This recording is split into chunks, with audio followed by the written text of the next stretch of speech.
বিসমিল্লাহির রহমানির রহিম। আসসালামু আলাইকুম। আশা করি সবাই ভালো আছেন। আলহামদুলিল্লাহ আমিও ভালো আছি।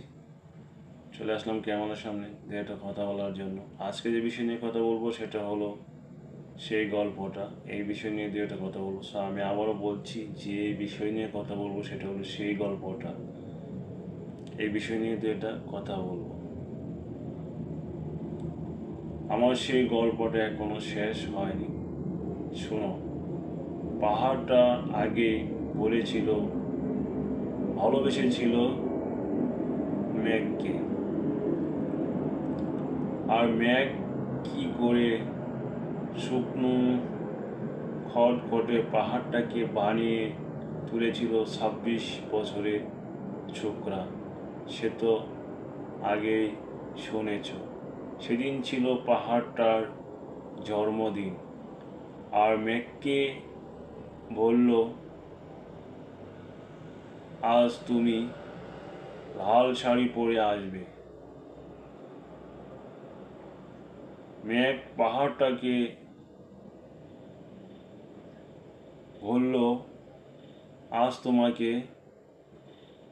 স্নান করিয়ে দেব চন্দন জলে। ভালোবাসলে নারীরা হয়ে যায় নরম নদী, পুরুষেরা জ্বলন্ত কাঠ।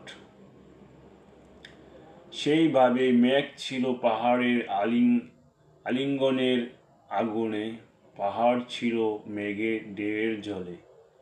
হঠাৎ আকাশ জুড়ে বেজে উঠল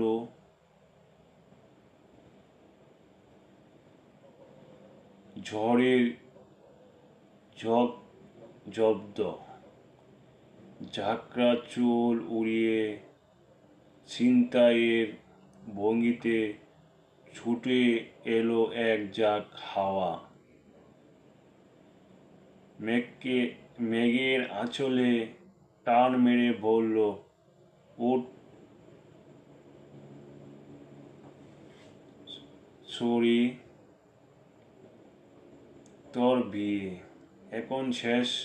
এখানে শেষ হয়নি গল্পটা।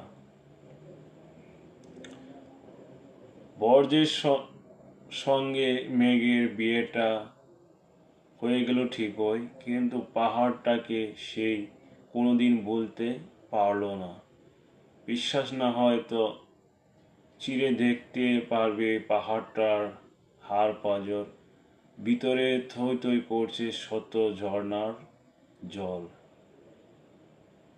ভালো থাকবেন সবাই।